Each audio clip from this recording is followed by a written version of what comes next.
In today's video, we're going to go through some numbers as to why the market has fundamentally changed and why I believe it's a good time to be a buyer.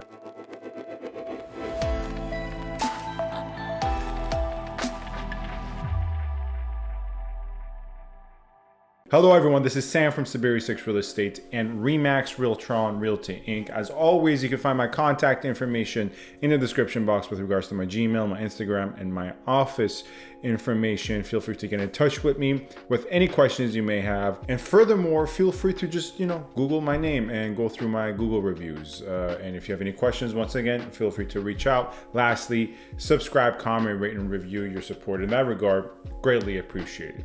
Anyways, let's get to the point of today's video, which is building upon what I've been recently discussing and what I've been recently seeing.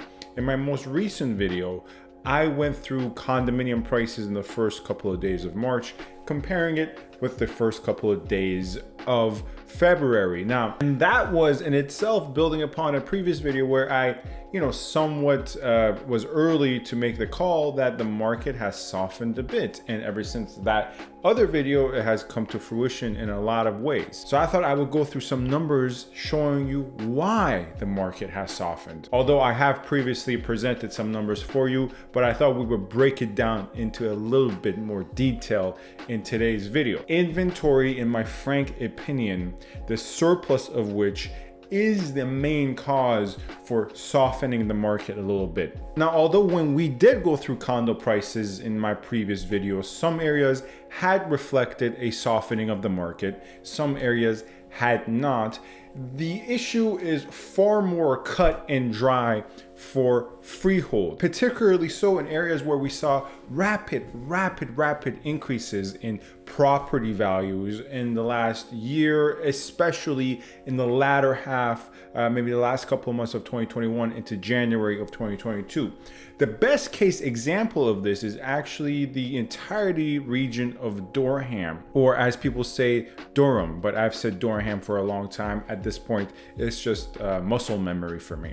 The point is, when we look at the first couple days of March, for instance, in a municipality that is one of the main municipalities of Durham, in Whitby, for instance, we see a drop in terms of average sold prices, that is, of around $47,000. Furthermore, with regards to another municipality in Durham, Oshawa, here we see a more rapid drop in average sold prices into March. And it's also not just confined to Durham for freeholds.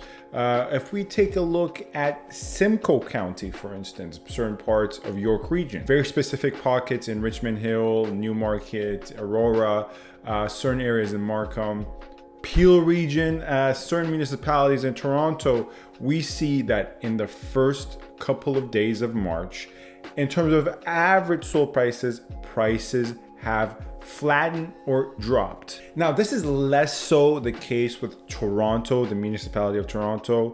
Not to say, as some have online, that demand has completely shifted to Toronto. I think that's not true either. And I know a lot of people have been making those claims and they have very legitimate arguments to make those claims. It's just not what I am seeing.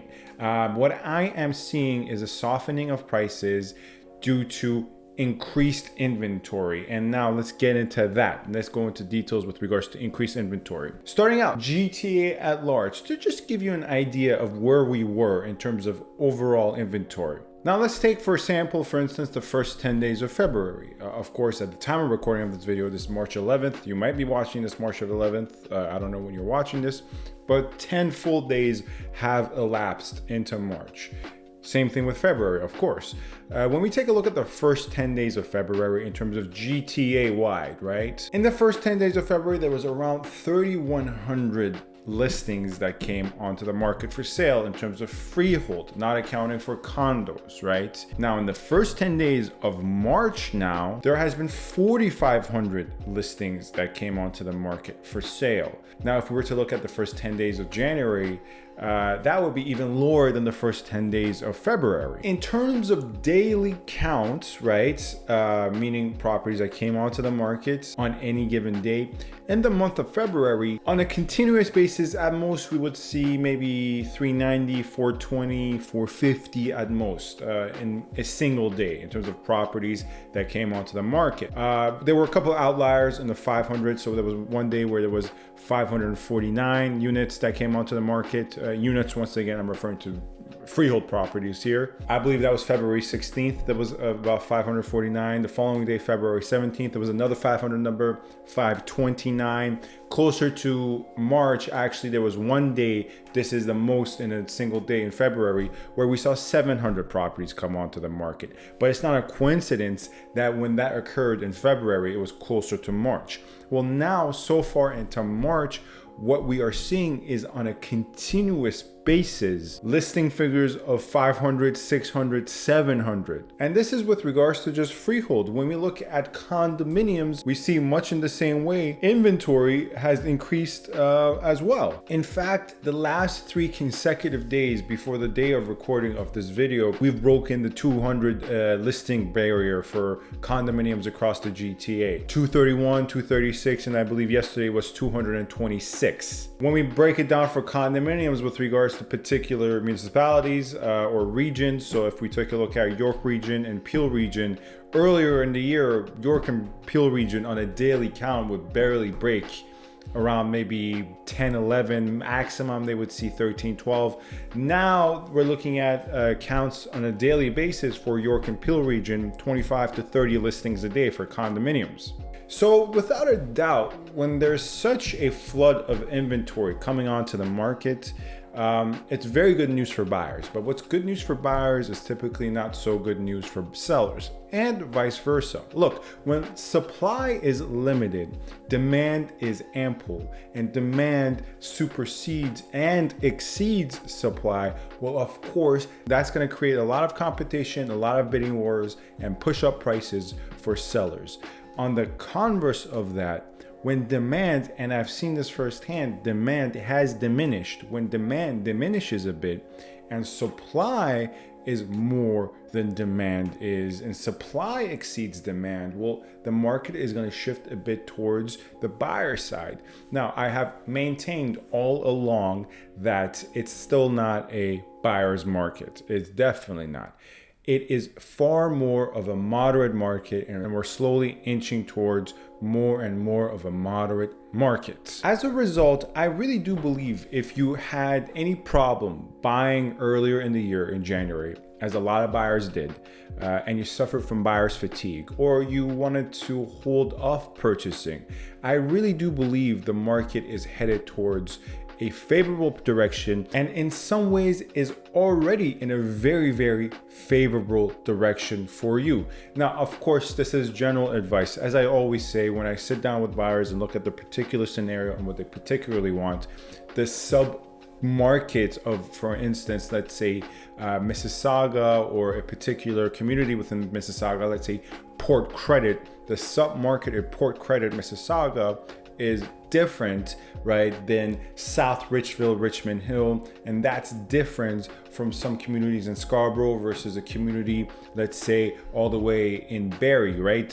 Sub-communities matter, different property types matter, but at a general level, at a general basis, I have seen offers come down, so less offers being made on properties. I have definitely seen properties get far less showings, and I'm not only speaking from the seller side. If you're actually smart about it, there's a lot of ways agents can find out how many showings a property gets. So showings have come down substantially as well. Furthermore, properties that are selling at bidding, which is getting less and less and less, because properties that have changed prices because they failed to sell at bidding night, they're increasing. But the ones that did sell at bidding night got maybe 1 to 4 offers at maximum. Previously, that was, they would get 6 to even 15 offers. So all these metrics and the more macro numbers reflect the fact that the buyer is headed towards more of a buyer-friendly place, right? Now, in terms of when, right, it's very hard to time the market. I never recommend timing the market. I think 9 times out of 10, It's time in the market over timing the market. However, if you were to inclined to try to time the market, my general advice, and once again, this is general advice, I would probably have to say the best opportunity to purchase in the GTA would be from now until potentially early summer. Now, is there a scenario in which even the market cools down past early summer? Definitely. But the period of time where I am certain things will be relaxed and calm would be now until early summer. Anything past early summer would be gravy, but I would not count on that. But as I always say, I can't predict prices, I can't predict the future. I can just make educated guesses and I could be very well wrong. Anyways, that is Sam from Saberi Real Estate, Remax Realtron Realty Inc. As always, thank you very much for watching. Let me know if you have any further questions. Feel free to ask the questions in the comment section. Get in touch with me via my contact information. Feel free to subscribe, comment, rate, and review. Your support in that regard would be greatly appreciated. Thank you.